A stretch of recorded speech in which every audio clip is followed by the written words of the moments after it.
There's going to be somebody in here who's going to say, man, for a teacher, you sure don't sound very educated. I'll admit right now that there are things that I know that most of you don't. And there are things that you know that I don't. And so I think that education really depends on what your specialty is. Mira, yo soy un bolillo, un americano. Yo puedo hablar en inglés y en español si yo quiero y si yo necesito. Yo puedo viajar a cualquier país que habla español y yo puedo sobrevivir bien. Now, how many of y'all can do that? I'm a white guy. I'm a country boy. And I sit here and I speak Spanish fluent. How did I learn Spanish? How did I learn to be so fluent in Spanish?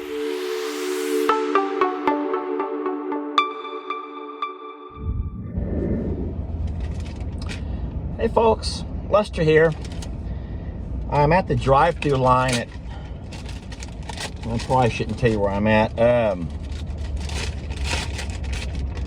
I'm a little bit ashamed of myself. I'm just leaving my doctor's office, and today he prescribed me something new.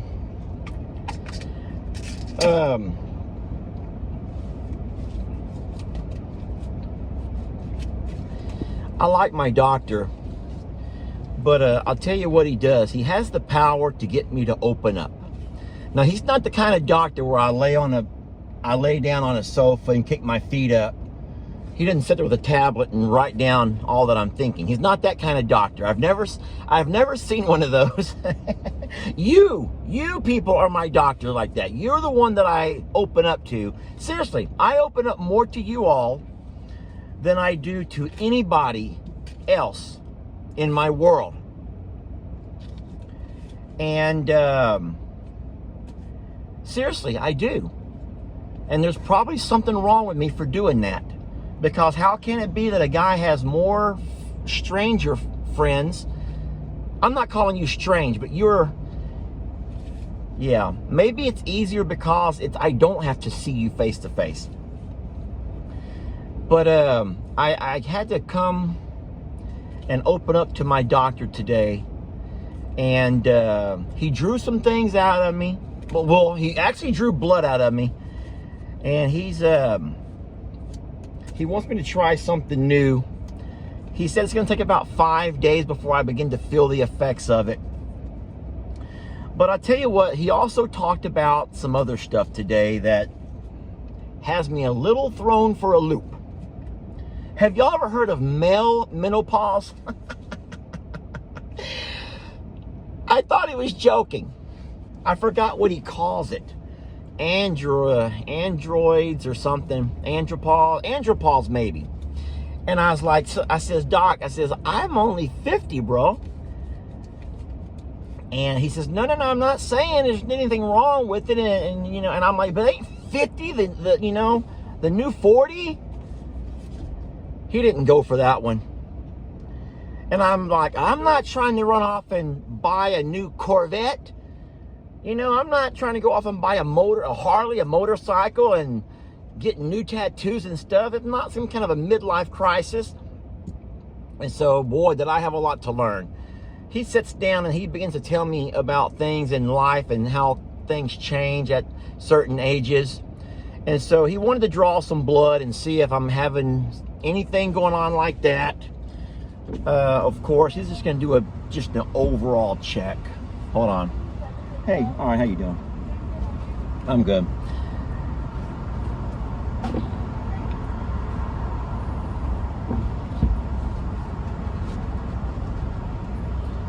It's awkward.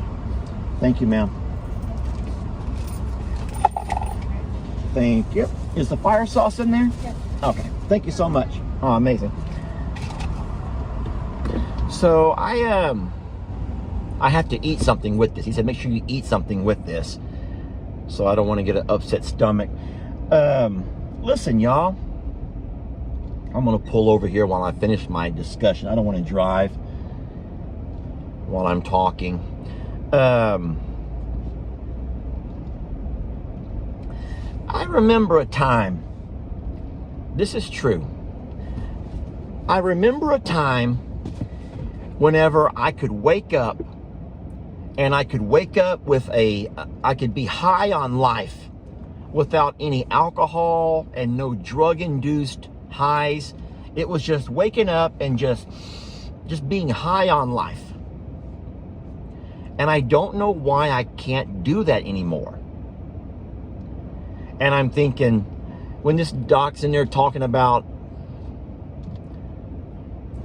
I forgot what you call it, the male menopause, I'm thinking, man, my dad didn't go through that. My grandpa didn't go through that.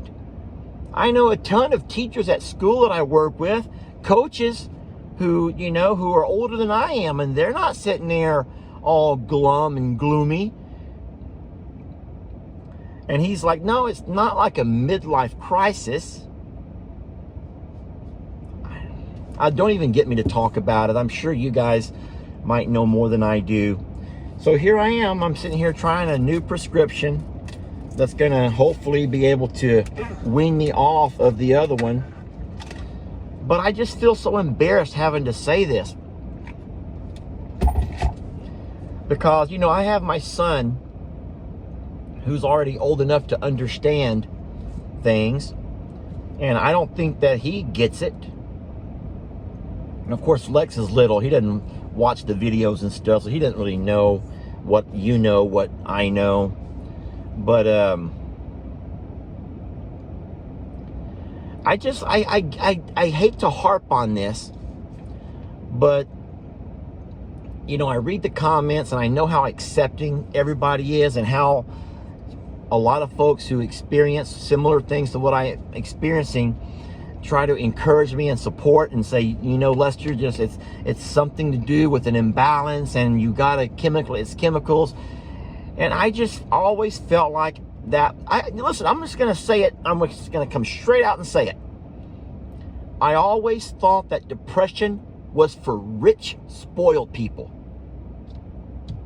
Yeah, when I'd be watching a TV show or a movie and there'd be some rich woman who needs her whatever medication, and I always kind of rolled my eyes and shook my head and thought, man, rich people, man, they find an excuse to dope up on anything, you know, illegal doping up on stuff. And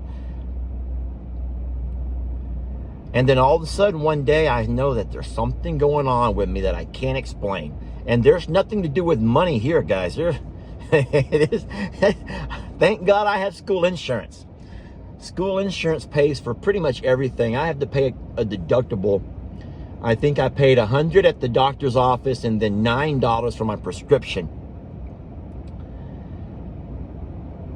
And that's every 30 days.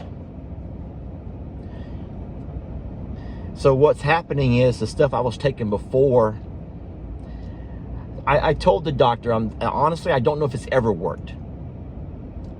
Maybe I take it and then I make my mind pretend like it's working, but really it's not.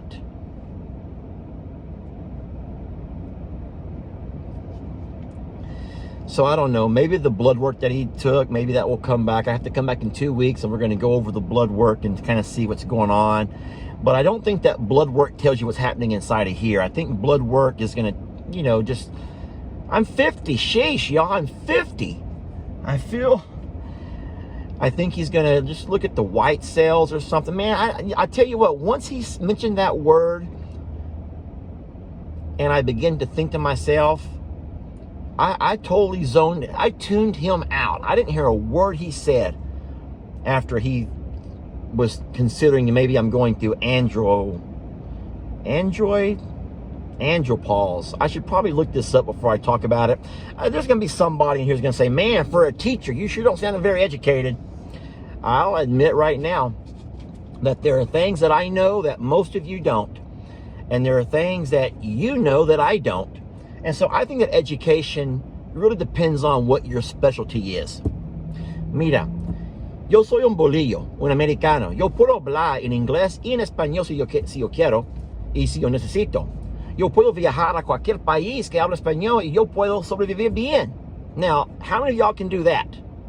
I'm a white guy. I'm a country boy. And I sit here and I speak Spanish fluent. How did I learn Spanish? How did I learn to be so fluent in Spanish? ¿Cómo es posible que yo pueda hablar español? Un bolillo, un gringo como yo, hablando en puro español sin pensar en las palabras. No tengo que traducir nada, solo estoy hablando en español. How dumb is that? That I can learn another language and I learned it easy. There are times when I think I might be on the verge of genius. So have y'all heard of left and right brained people?